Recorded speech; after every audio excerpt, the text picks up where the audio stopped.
O livro de Deuteronômio, no seu capítulo 32, verso 31, nos diz: Pois a rocha deles não é como a nossa rocha, e os próprios inimigos o confirmam. Esse verso está inserido num cântico de Moisés.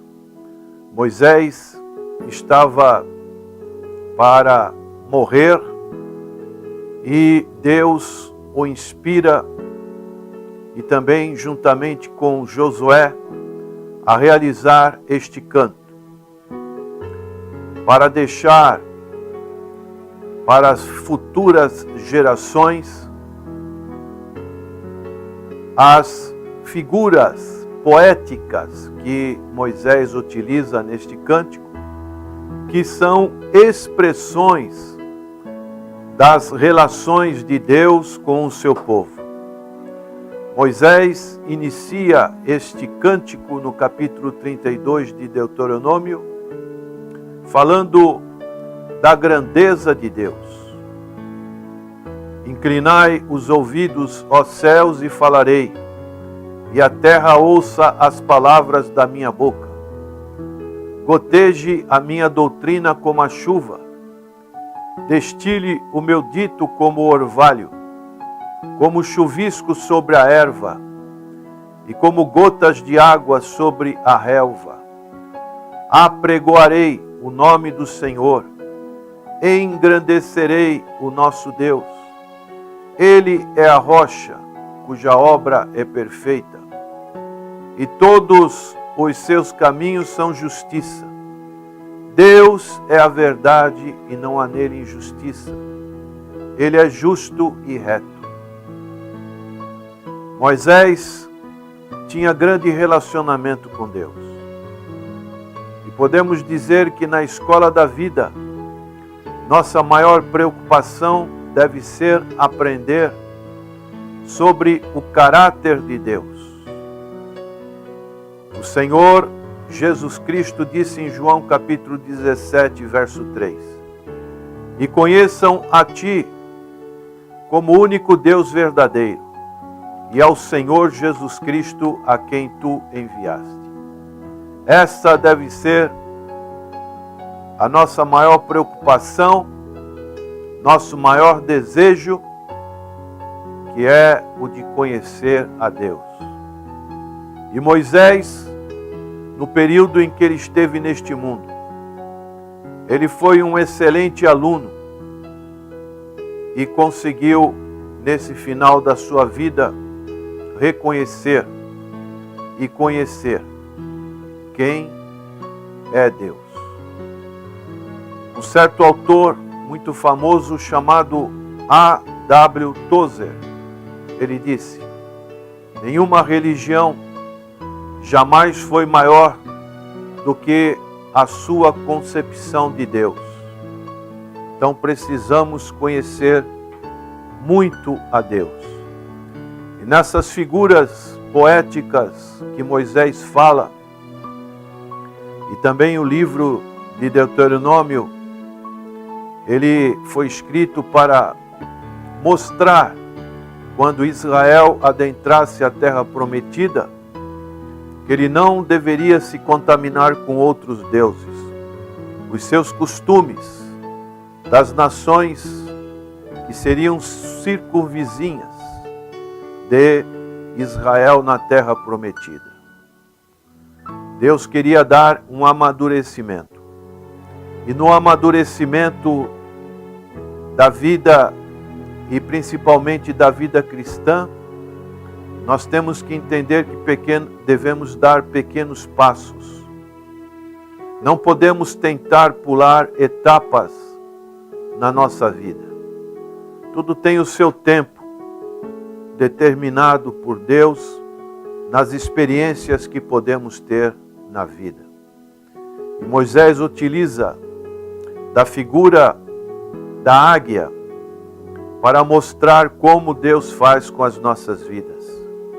E ele diz no verso 11, como a águia desperta a sua ninhada, adeja sobre os seus filhotes e, estendendo-a as suas asas, toma-os e os leva sobre as asas. Chega um momento em que a águia sabe que seus filhotes precisam agora voar. Ela fez o seu papel e agora ela empurra os seus filhotes do ninho e eles têm que bater asas. E aqueles que ainda não têm essa experiência, ela pega, estende as suas asas, toma-os e os leva sobre as suas asas e atira novamente, até aqueles filhotes aprenderem a ter a sua subsistência. Assim o Senhor, Ele também faz conosco. Ele deixa-nos, muitas das vezes, em provas, para que possamos ter este amadurecimento na vida espiritual. E no texto que acabamos de ler, o verso 31 desse capítulo 32 de Deuteronômio, Moisés fala de duas rochas. Uma rocha com letra maiúscula e outra rocha com letra minúscula. A rocha, ela tem a citação nesse capítulo 32, 7 vezes. Ela é uma figura da firmeza em que as nossas vidas estão quando, antes de conhecer ao Senhor Jesus Cristo, andávamos por caminhos tortuosos, caminhos que são comparados a um lago horrível. O salmista diz no Salmo 40, esperei com paciência pelo Senhor, Ele se inclinou para mim e ouviu o meu clamor, tirou-me de um lago horrível, de um charco de lodo, pôs os meus pés sobre uma rocha, firmou os meus passos. O Senhor é essa rocha que dá firmeza, que dá segurança, que dá proteção. O Senhor é fiel, Ele é imutável e Ele tem poder. Essa é a nossa rocha. O texto fala de duas rochas, a nossa rocha e a rocha deles. O que é a nossa rocha? A nossa rocha é o fundamento.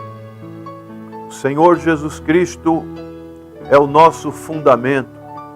É Ele que nos dá a condição necessária para que realmente possamos estar com os nossos pés bem firmados sobre esta rocha. Isaías, capítulo 28, verso 16, diz assim: portanto, assim diz o Senhor Deus, vede, assentei em Sião uma pedra já provada, pedra preciosa de esquina, que está bem firme e fundada. Aquele que crê não será confundido. Então estamos sobre esta rocha. Esta rocha nos protege, nos dá a sustentação, supre as nossas necessidades. E a rocha deles, como diz aqui Moisés, a rocha de uma pessoa, de acordo com a figura que é utilizada aqui nesse capítulo 32 de Deuteronômio, é aquilo que a pessoa confia, é aquilo que a pessoa está baseando a sua vida neste mundo. A rocha deles é uma rocha de presunção, é algo que vem dos conceitos humanos, algo passageiro, algo que não dá sustento. Por isso, o apóstolo Paulo, ele, sabedor disso, ele podia dizer em Filipenses capítulo 3, verso 4, ainda que eu também poderia confiar na carne, se algum outro pensa que pode confiar na carne, eu ainda mais. Ele se coloca como um representante desse conceito tão atual no mundo, pessoas que confiam no seu intelecto, confiam nas suas riquezas. Essas pessoas, um dia, essa rocha, ela vai ruir. E Paulo diz mais, circuncidado ao 8º dia da linhagem de Israel, da tribo de Benjamim, hebreu de hebreus, segundo a lei, fariseu, segundo o zelo, perseguidor da igreja, segundo a justiça que há na lei, irrepreensível. Esse sim, era uma presunção desse teólogo judaico, um religioso, uma pessoa, como ele mesmo diz, extremamente zelosa, a ponto de ser um perseguidor da igreja, e de acordo com a sua justiça, a justiça que vem da lei, ele era irrepreensível. Então tem pessoas que hoje estão confiando em boas obras, nas suas religiosidades, pode ser sinceras, mas a sua rocha é uma rocha que vem do conceito humano. Assim também aqueles poderosos que confiam nas suas riquezas. A palavra de Deus nos diz no livro de Tiago, capítulo 5, verso 2, as vossas riquezas estão apodrecidas, e as vossas vestes estão comidas de traça. O vosso ouro e a vossa prata se enferrujaram. A sua ferrugem dará testemunho contra vós, e devorará a vossa carne como fogo.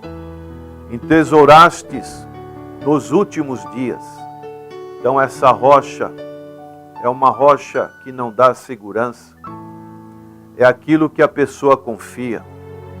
Mas, como diz aqui o texto do verso 31 do capítulo 32 de Deuteronômio, Moisés diz, e os próprios inimigos o confirmam.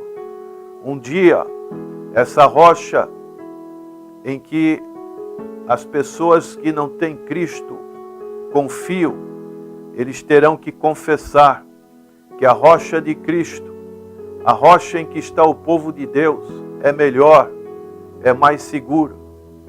Talvez isso ocorra em vida, como aconteceu com os filisteus, quando Israel saiu na batalha e a arca do concerto foi levada. 1 Samuel capítulo 4 fala sobre isso. O povo de Israel fez grande júbilo de celebração de vitória. Diz a palavra de Deus que a terra tremeu e os filisteus reconheceram que os deuses, na expressão deles, deuses de Israel, eram mais poderosos porque livraram Israel do cativeiro egípcio. Um dia, o temor da morte, quando vier, para esses que confiam numa rocha do mundo, uma rocha sem Cristo, um dia essas pessoas estarão sem refúgio. Lucas capítulo 21, verso 26 diz, homens desmaiarão de terror na expectativa das coisas que sobrevirão ao mundo, pois os corpos celestes serão abalados. Palavras do Senhor Jesus no sermão do profético, no princípio das dores. E muitas das vezes nós temos experiências como essa, como aconteceu no sábado, quando a nossa cidade teve vários trovões, raios, que realmente abalam as nossas vidas diante das circunstâncias que a natureza pode mandar sobre essa terra. Um dia, os inimigos vão perceber seu estado de desespero perante o juízo, porque sua rocha os abandonou. E o que eles vão fazer? Eles vão fugir para os montes e eles vão gritar, conforme Lucas 23, verso 30, que diz: então dirão aos montes, caia sobre nós, e aos outeiros, cobri-nos. Isso que eles vão reconhecer.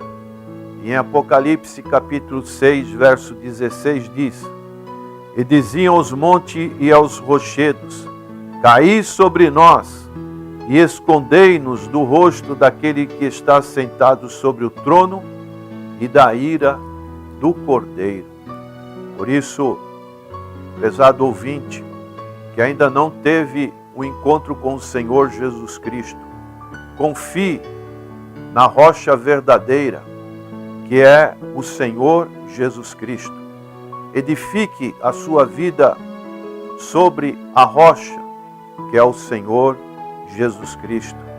Considere a palavra do Senhor e faça como a sugestão de Moisés e de Josué para o povo de Israel, nesse capítulo 32 de Deuteronômio, a partir do verso 47, 44, ele disse: acompanhado de Josué, filho de Num, Moisés veio e proferiu todas as palavras desse cântico aos ouvidos do povo.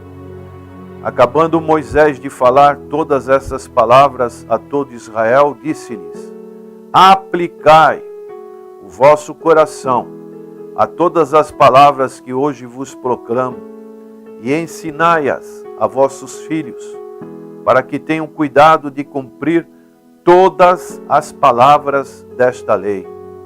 Ela não é para vós uma palavra vã. Não faça, meu prezado ouvinte, uma palavra vã. Antes, diz Moisés, é a vossa vida. Cumprindo-a, prolongarei os dias na terra, que passando o Jordão, ides a possuir. A palavra de Deus é a vida do povo de Deus, assim como Deus é a nossa vida, pois a palavra nos transmite a verdade sobre Deus e as bênçãos de sua graça. Receber a palavra e lhe obedecer é participar da vida de Deus. Moisés ainda disse em Deuteronômio 30, verso 20: amando o Senhor teu Deus, dando ouvidos à sua voz e apegando-te a Ele, pois Ele é a tua vida, e Ele te dará muitos anos na terra que jurou dar a teus pais, Abraão, Isaque e Jacó. Que você tenha a palavra de Deus na sua vida, porque a palavra de Deus é viva, eficaz, mais penetrante do que espada afiada de 2 gumes, e é eficaz e mais cortante, e penetra até o ponto de dividir alma e espírito, juntas e medulas, e apta para discernir os pensamentos e intenções do coração. Receba a palavra de Deus, porque é uma palavra viva. Oremos. Senhor, que a tua palavra, sabemos que não volta vazia sem antes fazer aquilo que te apraz. Ela é mais poderosa como o martelo que esmiuça a penha. Que realmente os corações sejam quebrantados e voltem-se para a tua palavra, que é viva, é palavra de Deus, que assim as pessoas recebam a grande bênção da salvação e as demais coisas. Oramos em nome do Senhor Jesus. Amém.